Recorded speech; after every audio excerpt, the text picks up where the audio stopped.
Assalamualaikum warahmatullahi wabarakatuh. Waalaikumsalam Waalaikumsalam warahmatullahi warahmatullahi wabarakatuh.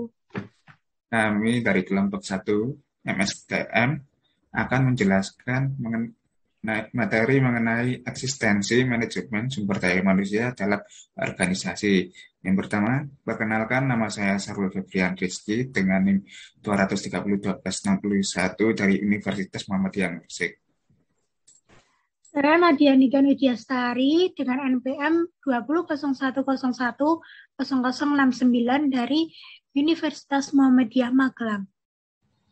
Perkenalkan, nama saya Famila Zida dengan NPM 20.01.01.0109 dari Universitas Muhammadiyah Magelang. Di sini saya akan menjelaskan mengenai kegiatan dan tanggung jawab manajemen sumber daya manusia. Yang pertama, ada mengenai data dan informasi. Dan semua manajer di lingkungan perusahaan bertanggung jawab pada kegiatan tersebut, yang menyertai, menyediakan, melengkapi, dan memberikan data pribadi setiap pekerja di lingkungannya, termasuk perubahan dan perkembangannya. Lalu yang kedua, adanya komunikasi dan musyawarah. Pihak manajer di lingkungan perusahaan bertanggung jawab pada kegiatan tersebut, yaitu memusyawarahkan dan melaksanakan hasil musyawarah mengenai cara perlakuan yang tepat terhadap para pekerja. Lalu yang ketiga, adanya pengembangan. Semua manajer di lingkungan perusahaan ikut bertanggung jawab dalam pengembangan sumber daya manusia di lingkungannya masing-masing, yang diwujudkan dalam kegiatan sebagai berikut. Itu memberi kesempatan atau menyelenggarakan pelatihan dalam jabatan bagi pekerja lingkungannya, unit kerjanya, untuk meningkatkan pengetahuan, keterampilan, keahlian, perbaikan sikap, perluasan wawasan, dan lain-lain. Lalu yang keempat, adanya penyesuaian atau adaptasi.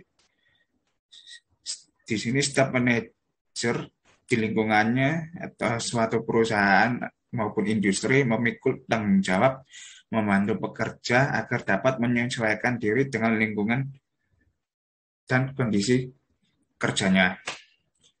Slide berikutnya akan dijelaskan oleh Niken.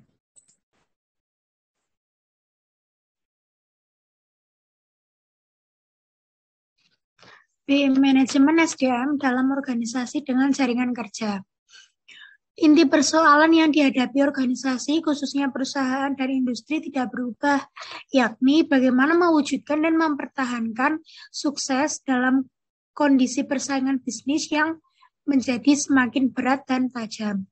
Dari segi sebuah organisasi sebagai kesatuan, usaha mewujudkan eksistensi yang kompetitif itu mengharuskan para manajer untuk mendesain organisasinya dan mendesain pekerja di lingkungannya dalam bentuk jaringan kerja atau network. Demikian pula harus mampu mewujudkan jaringan kerja dengan semua pihak yang berpengaruh pada kesuksesan organisasi dalam berbisnis di luar perusahaan. Maka dari itu, kondisi SDM seperti itu perlu diciptakan dan perlu dikembangkan dengan mewujudkan manajemen SDM yang profesional dan berkelanjutan. Sedangkan dari pihak SDM harus memiliki kesediaan untuk belajar dan untuk maju dengan terus-menerus berusaha memperbaiki dan meningkatkan kemampuan serta tanggung jawab dalam bekerja. Demikian pula, dari segi organisasi diperlukan untuk menghindari langkah-langkah kekeliruan sebagai berikut. A. Kelemahan pada perencanaan SDM. Kelemahan ini dapat terjadi jika fokus strategi bisnis tidak dikomunikasikan dengan jelas, sehingga dalam sistem informasi SDM tidak memiliki data yang akurat mengenai SDM yang dibutuhkan. B. Kelemahan dalam pengaturan staf atau staffing. Kelemahan ini dapat terjadi apabila rekrutmen dan seleksi tidak mendukung, sehingga diperoleh dan ditempatkan SDM yang tidak potensial untuk mewujudkan network atau jaringan kerja. C. kelemahan program pelatihan dan pengembangan SDM. Kelemahan ini terjadi apabila program pelatihan dan pengembangan kurang atau tidak difokuskan pada peningkatan pengetahuan dan pemahaman konsep strategi bekerja sebagai partner. Program tersebut terpaku pada konsep lama yang difokuskan pada bekerja dan mencapai prestasi secara individual tanpa memahami saling ketergantungan dalam satu kesatuan pekerja yang terarah pada tujuan yang sama. D. Kelemahan dalam sistem penilaian karya dan pemberian ganjaran atau reward. Sistem penilaian karya yang dikaitkan dengan ganjaran difokuskan pada rencana bisnis jangka pendek, tidak mendorong SDM untuk menjadi kompetitif. Lebih buruk lagi, kedua sistem tersebut tidak dikaitkan dengan strategi bisnis organisasi, sehingga intensif cenderung diberikan secara terbatas atau kecil, yang dirasakan tidak sesuai dengan usaha menguasai kemahiran kerja yang dibutuhkan organisasi agar menjadi kompetitif. E. Kelemahan desain organisasi dan pengendalian. Kelemahan ini terjadi karena tidak diwujudkan dan dikembangkan unit kerja yang mandiri sebagai pusat yang memikul tanggung jawab dalam mengambil keputusan. Sedangkan dari segi pengendalian terdapat kelemahan dengan mengabaikan saling ketergantungan antara individu atau unit kerja yang saling mempengaruhi dalam memaksakan pekerjaan. Beberapa bentuk dari network eksternal yaitu kerjasama proyek, kerjasama berdasarkan lisensi dan royalti, kerjasama bersama operasi atau KSO, kerjasama konsorsium, kerjasama dengan hak monopoli, kerjasama lain atau joint venture seperti bidang pemasaran, penelitian, pengembangan, dan lain-lain. Materi selanjutnya akan dipresentasikan oleh Zida.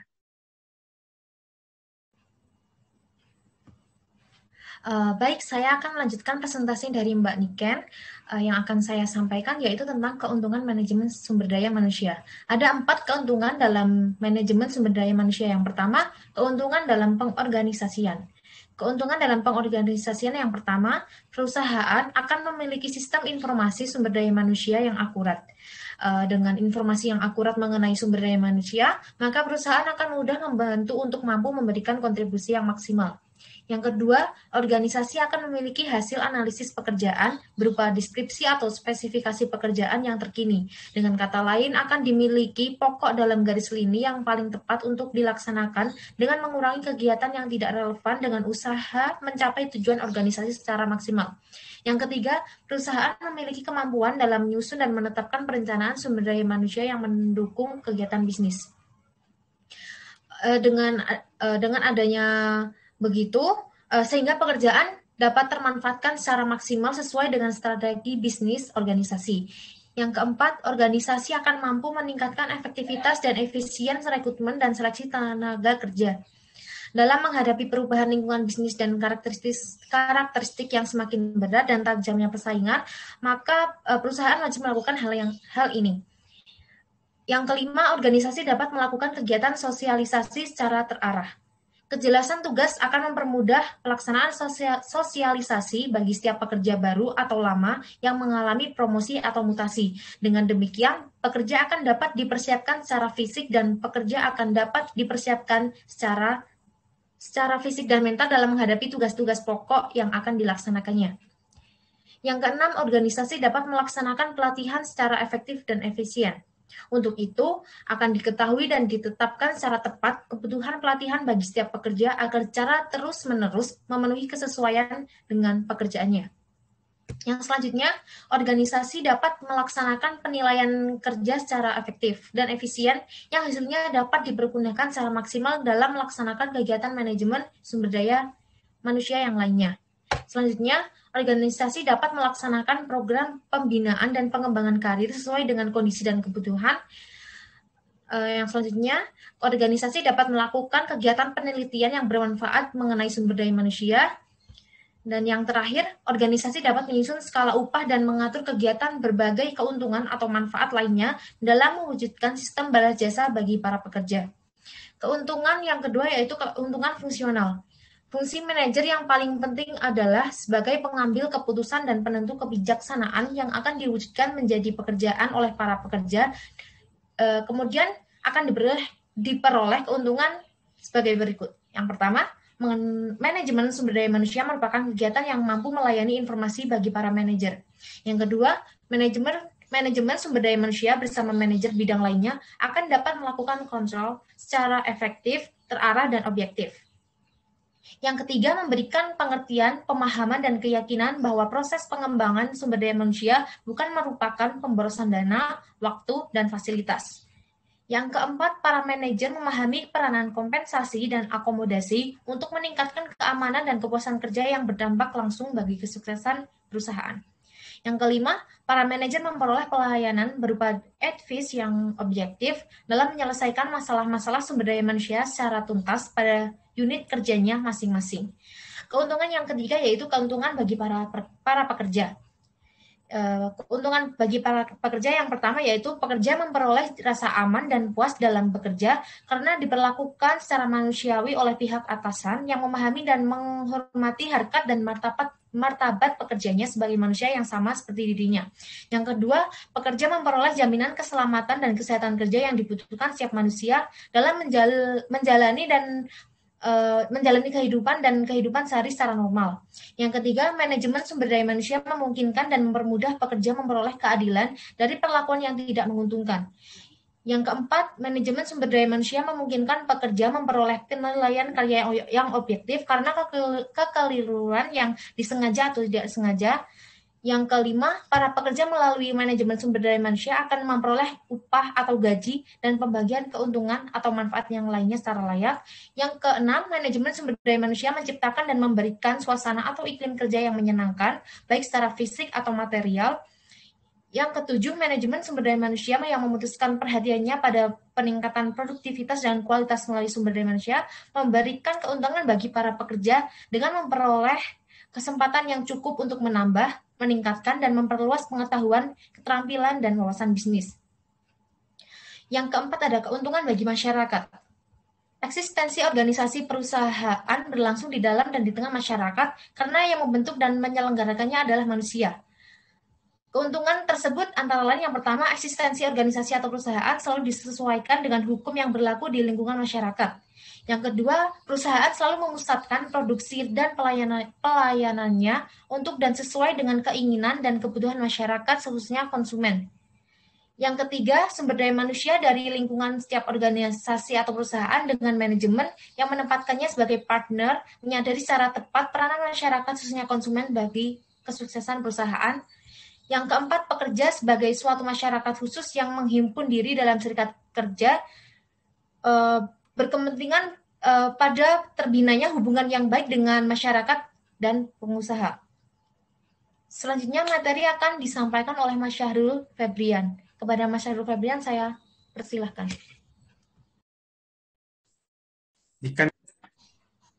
Di sini saya akan menjelaskan mengenai tantangan manajemen SDM. Yang pertama ada tantangan ekstern. Tantangan ekstern di sini dimaksudkan ada dengan kekuatan-kekuatan dari luar yang mempengaruhi kegiatan bisnis, organisasi maupun perusahaan yang berpengaruh pula pada kegiatan manajemen SDM, baik secara langsung maupun tidak langsung. Tantangan ini pada dasarnya masih berada dalam lingkup kontrol manajemen, sehingga selalu memungkinkan dan dapat diatasi. Sehubungan dengan itu, setiap manajer memikul tugas sebagai berikut. Yang pertama, perubahan yang cepat. Yang kedua, keragaman tenaga kerja. Yang ketiga, globalisasi. Yang keempat, peraturan pemerintah perkembangan. Yang keempat, peraturan pemerintah. Yang kelima, perkembangan pekerja dan peranan keluarga. Dan yang keenam, kekurangan tanpa kerja yang terampil. Selanjutnya akan dijelaskan oleh Mbak Nika.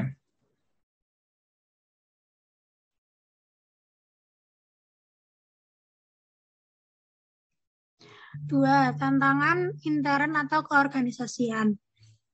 Dalam menghadapi Kemungkinan timbulnya masalah yang akan menjadi tantangan dalam mengimplementasikan MSDM, para manajer mengembangkan tugas sebagai berikut. Meningkatkan kontrol untuk mencegah dengan berusaha agar setiap persoalan dapat diselesaikan secepatnya sebelum berkembang menjadi persoalan besar. Tantangan intern dalam keorganisasian yang dimaksud yaitu A. Posisi organisasi dalam bisnis yang kompetitif, B. Fleksibilitas, C. Pengurangan tenaga kerja, D. Tantangan restrukturisasi, E. Bisnis kecil, F. Budaya organisasi, dan G. Teknologi. Pada giliran berikutnya, teknologi berhubungan dengan pengembangan sikap dalam menerima perubahan cara kerja, diantaranya berupa kesediaan memanfaatkan jaringan telekomunikasi untuk meningkatkan kecepatan pengiriman dan penerimaan informasi. Demikian pula penggunaan teknologi untuk meningkatkan ketepatan pengolahan dan penggunaan informasi, serta kemampuan mewujudkan sistem informasi SDM yang secara pasti akan meningkatkan pembiayaan atau cost dengan hasil selalu berjangka panjang dan meraih keuntungan yang lebih besar daripada bekerja tanpa mengadaptasi teknologi baru yang lebih atau semakin canggih.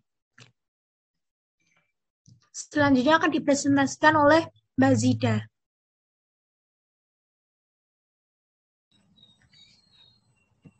Baik, saya akan lanjutkan presentasi dari Mbak Niken.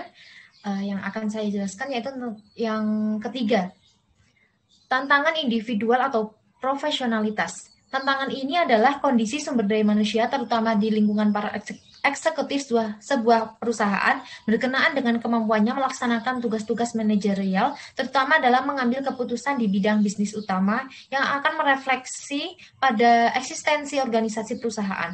Tantangan ini pada umumnya terjadi di lingkungan perusahaan besar yang memiliki cukup banyak tenaga kerja yang menduduki posisi sebagai eksekutif.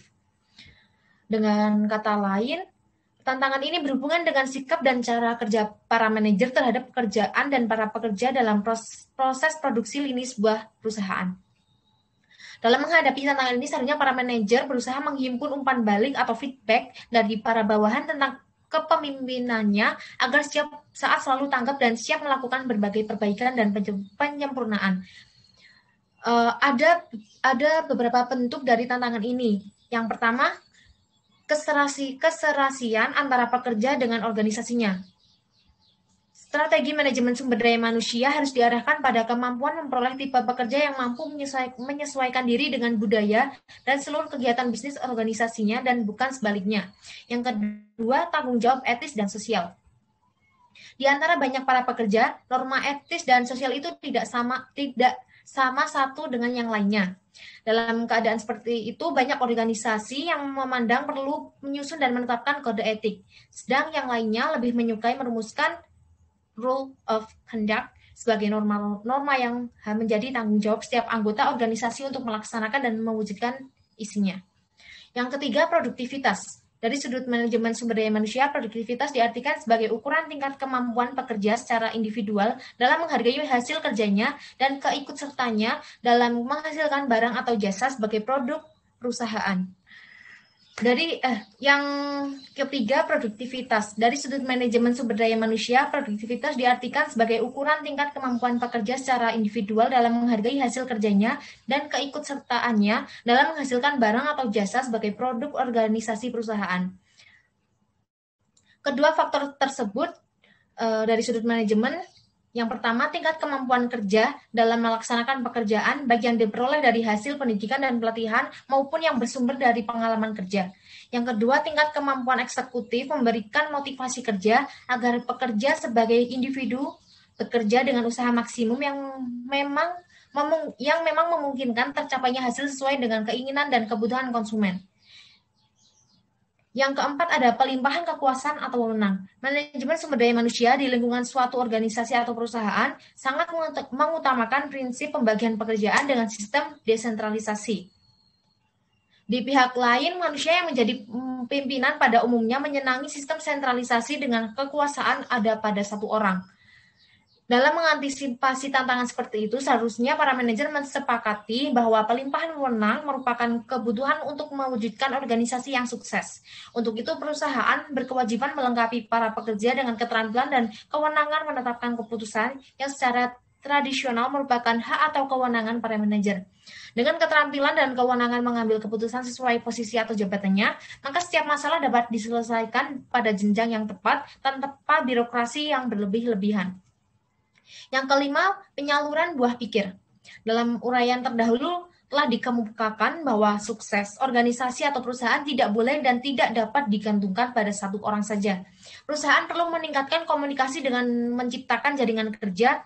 Tugas tersebut tidaklah mudah karena tidak sekedar menyangkut keterampilan dan pengetahuan, tetapi juga sikap keterbukaan yang memungkinkan pemberian kesempatan kepada para pekerja menyampaikan buah pikirannya mengenai bisnis yang sedang dijalankan atau untuk masa yang akan datang.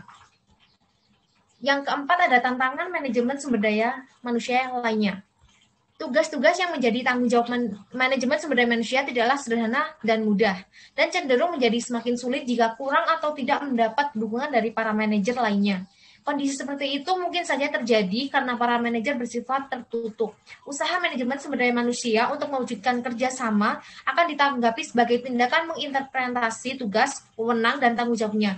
Di pihak lain, dari pihak manajemen sumber daya manusia, sebaliknya jika dilaksanakan oleh manajer dan stafnya yang tidak profesional, maka akan menimbulkan keraguan mengenai manfaat bagi organisasi atau perusahaan. Tantangan-tantangan yang lain, seperti yang pertama, masih sangat banyak manajer tertinggi atau top manager dan para manajer pembantunya yang belum memahami fungsi dan tujuan dan kontribusi. Yang kedua, masih banyak manajer tertinggi atau top manager dan para manajer bawahannya yang tidak menyadari kurang memahami dan tidak melaksanakan tanggung jawabnya dan mengelola sumber daya manusia di lingkungan masing-masing dengan atau tanpa kerjasama dengan manajemen sumber daya manusia. Yang ketiga, dari manajemen sumber daya manusia ternyata masih sangat langka tenaga kerja yang profesional untuk melaksanakan secara efektif dan efisien. Sekiranya itu yang dapat saya sampaikan, saya kembalikan kepada Mas Syahrul. Terima kasih. Sekian presentasi dari kelompok kami. Jika ada salah kata, mohon dimaafkan. Assalamualaikum warahmatullahi wabarakatuh. Waalaikumsalam warahmatullahi wabarakatuh.